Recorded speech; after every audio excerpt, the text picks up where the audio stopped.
नमस्कार प्यारे बच्चों। आज के वीडियो ऑनलाइन क्लास में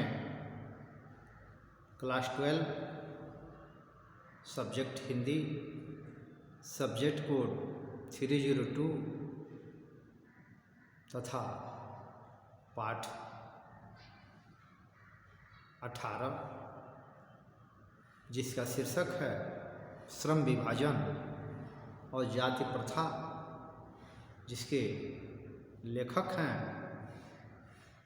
भीमराव अंबेडकर बाबा साहेब। प्यारे बच्चों, पिछले वीडियो ऑनलाइन क्लास में हम पढ़े थे लेखक की कल्पना का आदर्श समाज, स्वतंत्रता का अधिकार तथा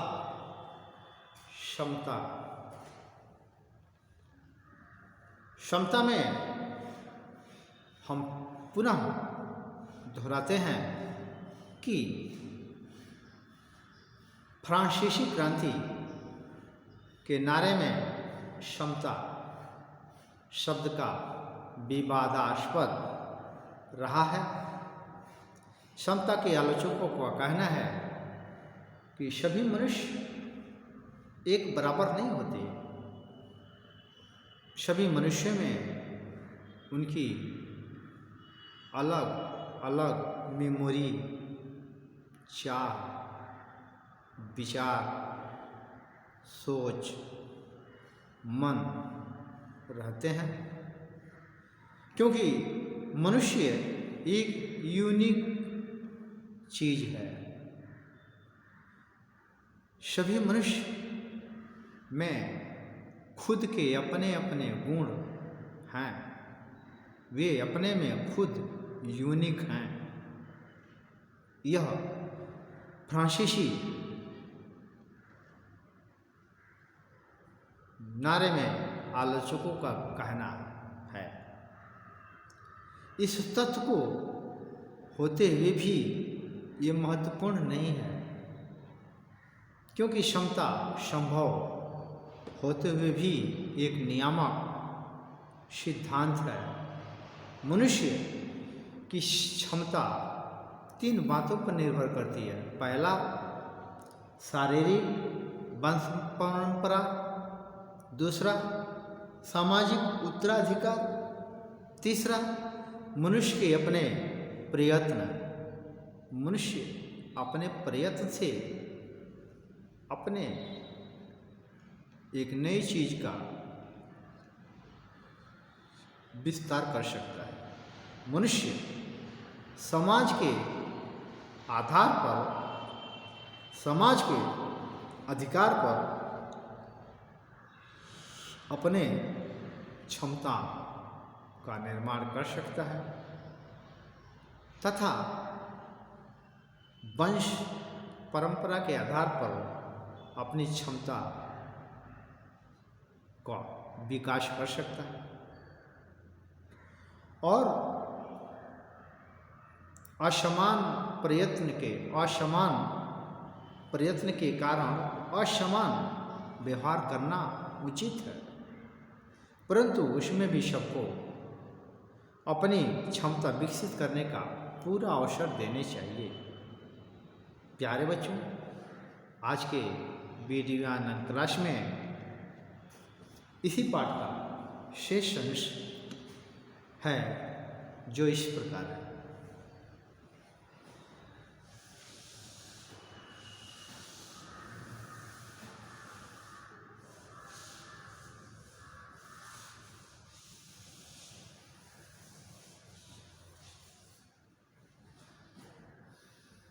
वंश और सामाजिक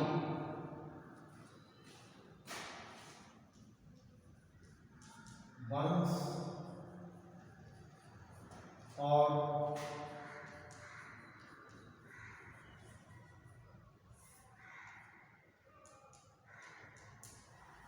सामाजिक उत्तराधिकार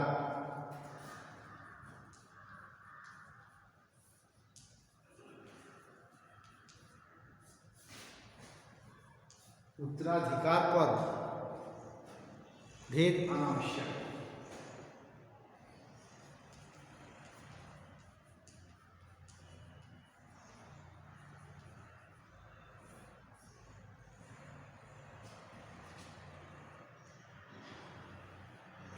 वंश और सामाजिक उत्तराधिकार पर भेद अनावश्यक। लेखक भीमराव अम्बेडकर यह बताते हैं कि वंश परंपरा और सामाजिक प्रतिष्ठा के आधार पर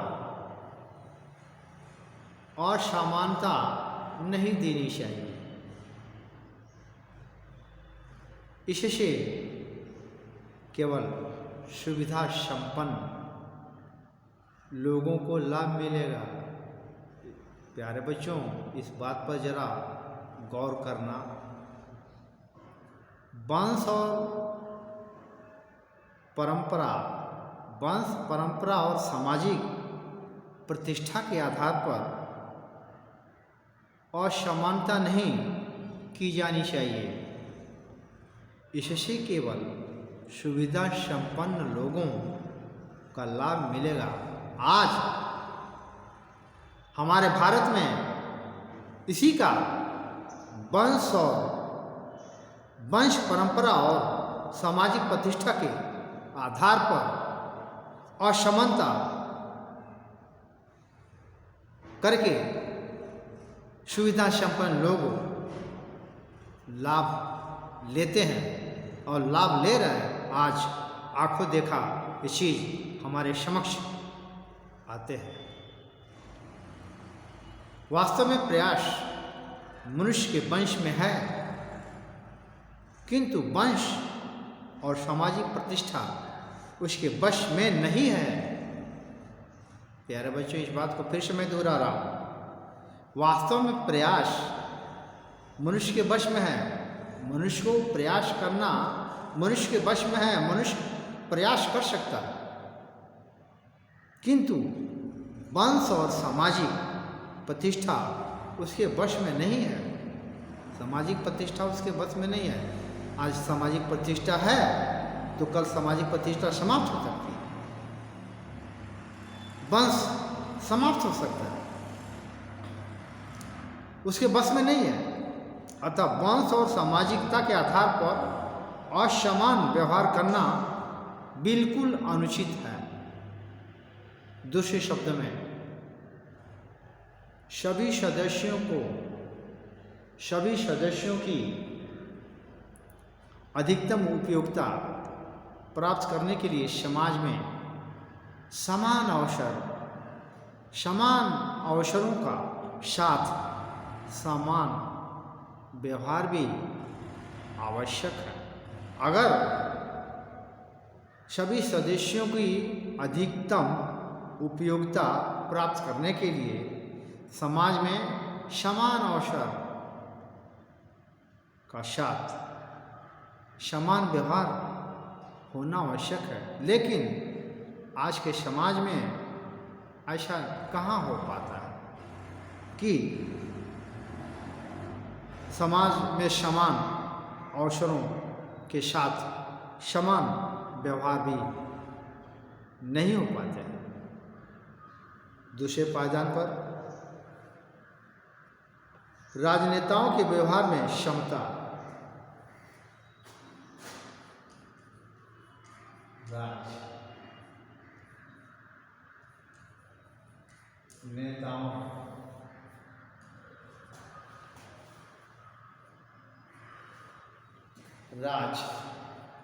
नेताओं के व्यवहार में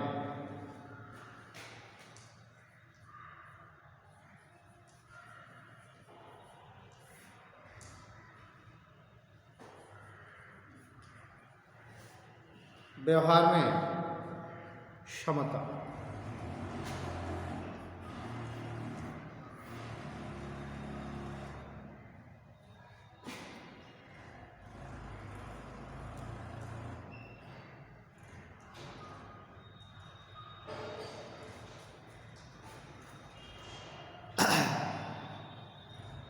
राजनेताओं के व्यवहार में समता। आज भी भारतीय समाज लोकतंत्र में नेता समाज में अपनी मुख्य भूमिका अदा करता है। एक राजनेता का बहुत बड़ी जनसंख्या से पाला पड़ता है, परंतु उसके पास सबके बारे में जानने का, उनकी अलग अलग आवश्यकताओं और क्षमताओं के बारे में जानने का अवसर नहीं होता है। राजनेता तो बन जाते हैं, मगर सब लोगों के समीप जाकर उनकी आवश्यकताएं और क्षमताओं के बारे में उन्हें जानने का कहाँ अवसर मिलता है। अतः उनके लिए व्यवहारिक उपयोगी है, व्यवहार में अपना काम करते हैं कि मानवता को ध्यान में रखते हुए सबको दो वर्गों में, दो श्रेणियों में विभाजित कर दिया जाए। सबके साथ समान व्यवहार किया जाए। आज राजनेता इसी बात पर अपनी उल्लू सीधा करते हैं। राजनीतिक सबके साथ समान व्यवहार इसलिए करता है क्योंकि वर्गीकरण और श्रेणीकरण सबके लिए संभव नहीं है। इसीलिए नेता, राजनेता सबके साथ, राजनीतिक सबके साथ समान व्यवहार इसीलिए करता है क्योंकि उसको जानकारी नहीं, क्षमता मनुष्यों की, मनुष्यों का वर्गीकरण, मनुष्यों का श्रेणीकरण नहीं कर पाता, न जानता है। इसीलिए वो क्या करता है, सबके साथ एक समान व्यवहार कर देता है, लेकिन उसके श्रेणीकरण और वर्गीकरण का अवलोकन नहीं करता, इसलिए सबको समान मान लेता है। अतः यद्यपि समता एक काल्पनिक वस्तु है, समता एक काल्पनिक वस्तु है, समता, समादर की भावना, सब समान हो, सब समान हो, शेर और बकरी सब समान हो, यही तो बात है। राजनेता और नेता सबको समान देख लेता है। हाँ, मनुष्य की श्रेणियाँ और वर्गीकरण को मनुष्य को पहचानना पड़ेगा, तभी वह जान पाएगा समाज में क्या क्या बात है। फिर भी राजनीतिज्ञों के लिए यही मात्र एक ही मार्ग और उपाय है, सबके साथ समता का भाव, सबका विकास, सबका साथ और सबका विकास, यही बात नेता, राजनेता दोहराते हैं। प्यारे बच्चों, आज का वीडियो ऑनलाइन क्लास यहीं पर समाप्त हुआ। हम अगले वीडियो ऑनलाइन क्लास में इस पाठ का 10 प्रश्नों को दूंगा। उन प्रश्नों को उत्तर अपनी अभ्यास पुस्तिका में लिखेंगे, कॉपी पूरा करेंगे। स्कूल में जब भी कोई निर्देश मिलेगा तो कॉपी जमा करेंगे, कॉपी चेक होगी और उसी पर इंटरनल होगा। प्यारे बच्चों, आज का वीडियो ऑनलाइन क्लास यहीं पर। अगले वीडियो ऑनलाइन क्लास में हम पुनः नया पाठ लेकर आएंगे। तब तक के लिए धन्यवाद।